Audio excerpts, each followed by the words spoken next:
On behalf of the City of Tacoma and the Tacoma City Council, I am thrilled to be here tonight at the second annual Shift Happens to give my second State of the City address. Once again, I'd like to thank the organizers, the volunteers, the merchants, and the attendees. This room is a lot more packed than it was last year when I gave my address. Last year, our theme for the State of the City address was finishing what we started, and we did.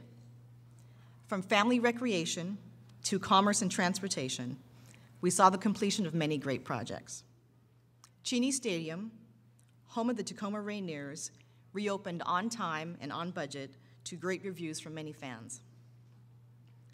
After years of trying to attract a grocery store downtown, the new IGA City Grocer opened its doors on 13th and Pacific Avenue at Pacific Plaza.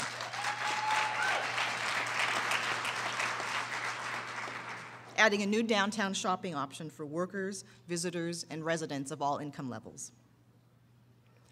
Much to the delight of children and families in the Stadium District and to Hilltop, Metro Parks completed a renovated Wright Park with a spray ground. If you go by there during the summer months, you see lots of families out there enjoying the summer sun, and it's fantastic that one of my favorite urban parks is now a destination once again. Yeah, give it up. If you go down to our waterfront, you'll see something spectacular as well. The Ting at the Chinese Reconciliation Park now graces it. A gift from our sister city in Fuzhou. It is accessible to the public and has become a focal point for community events. Most importantly, it is respectful recognition of our community's past and a symbol of international unity. We also completed the Lincoln Avenue Bridge in the Tide Flats, which along with the Lincoln Avenue Grade Separation Project, helps speed the movement of cargo, freight, and traffic to and from the busy Port of Tacoma. If you've been down the Pacific Avenue recently, you'll know that we opened the new Children's Museum. And now we bring children and families and that vitality to Pacific Avenue in downtown. Give it up. The Children's Museum of Tacoma has the distinction of being the only nonprofit museum in the union, in the state, to actually offer pay-as-you-go. Thanks to KeyBank and their generosity, families can pay whatever they can afford to pay, so it means that it's accessible to all families of all income levels, something we take great pride in Tacoma.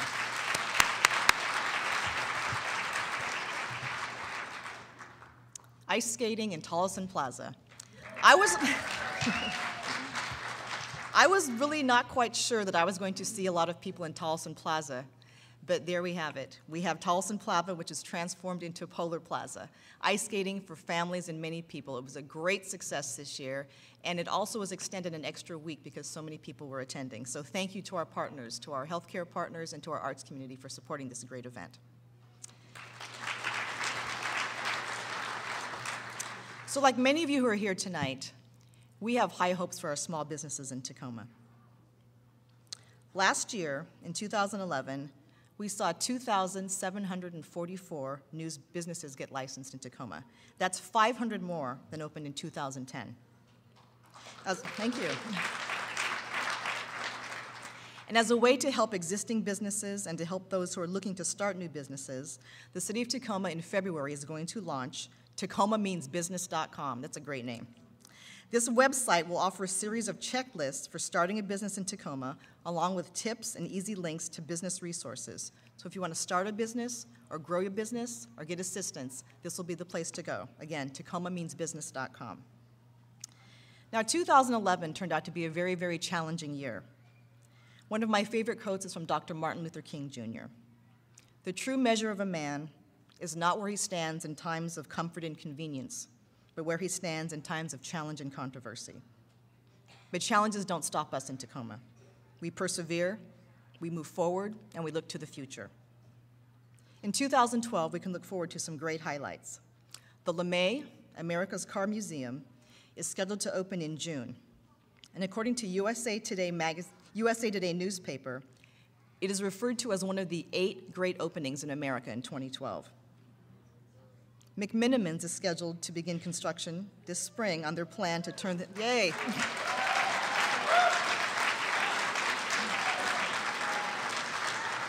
to turn the historic Elks Temple into a pub, a restaurant, and a concert venue, including hotel rooms. And I really have to give props to Dan Volpel, a former columnist from the Tacoma News Tribune, who put that out there as a dream, and here we are looking at it.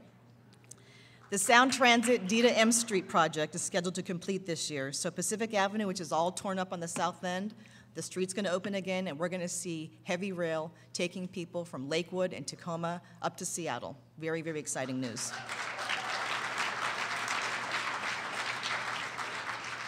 So I just rattled off a list of projects, and these are the kind of projects that politicians and business boosters like to point to say, look at that, that's progress in my city, look at that.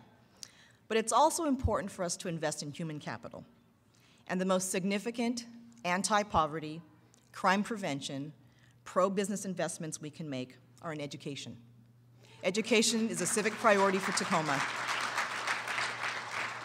So Tacoma 360, which you've heard of, now has a relationship with First Creek Middle School on the east side of Tacoma to create the first full-service school.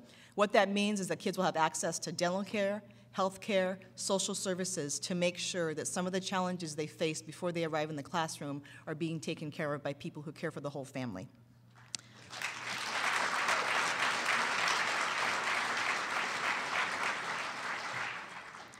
We've also launched findanhour.org, which is basically encouraging people to become mentors to all the students in our city who need them.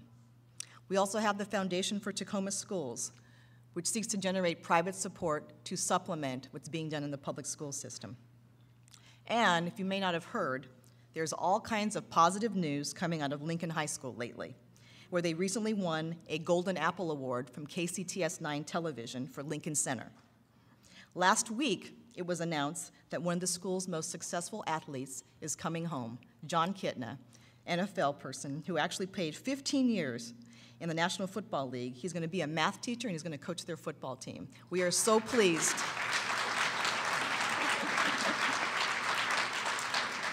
We are so pleased and so delighted that John chose to come back home to Tacoma. And this is more than about football. This is about instilling values in young men and making sure that they grow up to be productive members of society. The Mayor's Education Task Force continues to support civics education. We also support improved middle school sports, and we're pressing for staffing flexibility so we can retain the most effective teachers and place them where they are the most needed. Also on the east side of Tacoma is the exciting new remodel of the Motet Library. This was completed last month, and this library on the east side of Tacoma now boasts having the highest number of public computers out of any neighborhood library in the city of Tacoma. They are also the only library with a fireplace. So 2012 is definitely a year of new beginnings. It gives us a chance to look at Tacoma from new and different perspectives. And I have some very exciting news about some of the leadership that's in Tacoma now. Some people have been here for maybe 6 months now, but it's all new. Tom Pearson is the new CEO of the Tacoma-Pierce County Chamber of Commerce. And Tom was selected because he has great experience on a regional level. He's involved in national organizations and did great work with Federal Ways Chamber. Dr. Deborah Friedman took the helm at the University of Washington, Tacoma, and she brings experience with Arizona State University's Phoenix campus, where she grew an urban campus and really reached out to a diverse population. Tacoma Public Schools has a new interim superintendent, Carla Santorno, who came from Denver and Seattle and is relentless in her quest to deal with the achievement gap. And finally, the city of Tacoma has a new city manager, T.C. Broadnax, who hails from San Antonio, Texas, a city of 1.5 million people. He's a budget guru, but he also brings a perspective of a large city and can see what's possible for the city of Tacoma. We are very pleased to welcome all of these new leaders to our city.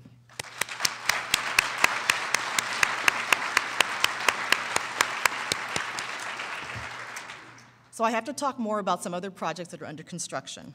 This spring, the Hylobos Bridge is scheduled to reopen, improving transportation access for those traveling to and from Northeast Tacoma. And around the end of 2012, we are scheduled to finally finish the rehabilitation of the Murray Morgan Bridge, or the 11th Street Bridge. Yay! And it will be just in time to mark the 100th anniversary of the bridge in 2013. Construction is underway again at Point Ruston, where we're investing in infrastructure, and you're going to see a residential building start to rise. And work is also expected to be completed later this year on a new roadway connecting Ruston Way and the town of Ruston. Remember that old tunnel? You're not going to recognize what this is going to look like when it's done. In the field of healthcare, Community Healthcare is going to open a $23 million urgent care clinic on the Hilltop neighborhood. And Franciscan Health System is scheduled to complete a $62 million medical office building and a parking garage on Hilltop as well. We are also looking forward to a feasibility study that we're conducting on the Tacoma Dome, a regional asset that is 30 years old. We're going to find out if we could host a professional sports team or what else we can do to reconfigure it. City staff is also working with community members and businesses to plan the Tacoma Dome District and the Hilltop neighborhoods to make sure that it's easier and less cumbersome to attract private development. So why are these projects so important that I've been rattling off? Well, we know one thing. Construction jobs help revive economies, but they also benefit the private sector because they're jobs for contractors, engineers, architects, and countless other people who are in the private sector. As we celebrate local businesses tonight and the hard work of entrepreneurs this evening, I want to remind us of a few things. Like just about every other city across America, we're facing budget challenges. Revenues are down, and the recovery's been really slow. And like most mayors across the nation, I also know that the national recovery is going to take place right here in each and every one of our cities. These things must take place for us to make a full and sustainable recovery. And here's what we have to do. We have to make cuts, we have to raise revenues, and we have to make investments. You cannot cut your way out of a recession. You must make cuts, you must invest, and you must raise revenues. But there's something else we have to do if we want to address what's on the minds of most people: jobs and the economy. 2 weeks ago, I had the privilege of attending the U.S. Conference of Mayors in Washington, D.C., and one of the keynote speakers was Thomas Friedman, a best-selling author and New York Times columnist. And he really challenged Americans to do something. He challenged us to find our extra. He writes about globalization and its impact on local communities. But what he's really talking about is competition. We live in a world that knows competition like we've never seen before, even right here at home. Not only must we raise the bar to maintain our position, we must raise our standards if we're going to move ahead. Each one of us must find our unique talent, skill, contribution, or commitment that makes us stand out.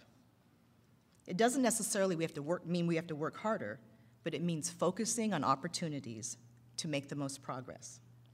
This applies to public education, workforce training, and how we make public investments. But it also applies to every single entrepreneur and every person who works for you.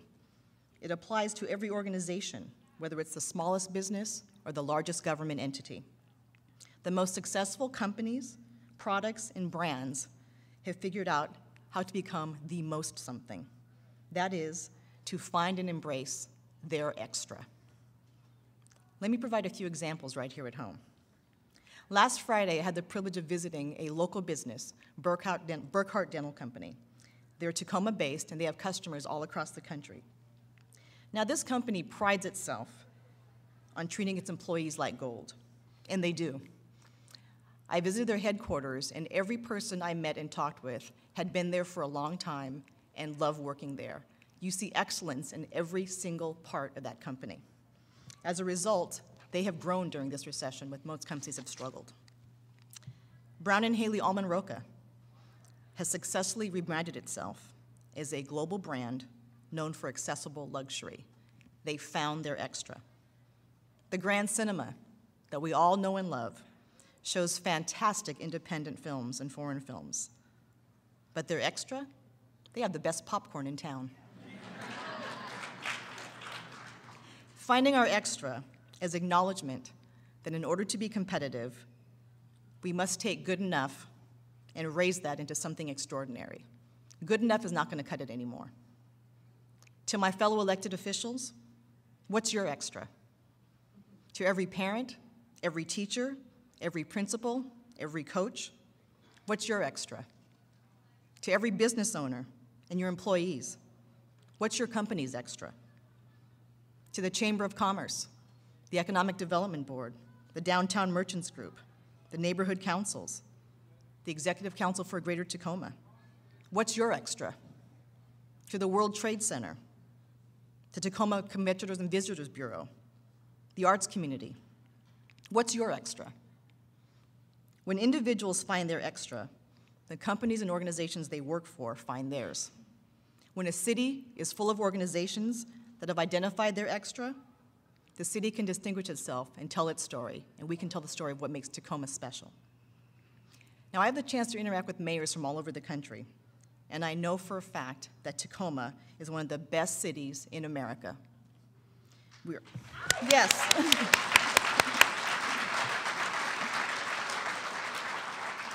We are a fantastic, inclusive community that embraces all people. We want to improve our neighborhoods, and we want to help our city realize its full potential. If we are going to be known as an international waterfront city that is safe, that is clean, and that is attractive, we must have a vibrant and sustainable economy. But we cannot have a vibrant and sustainable economy if we don't have a super strong small business sector. That's why we're here tonight.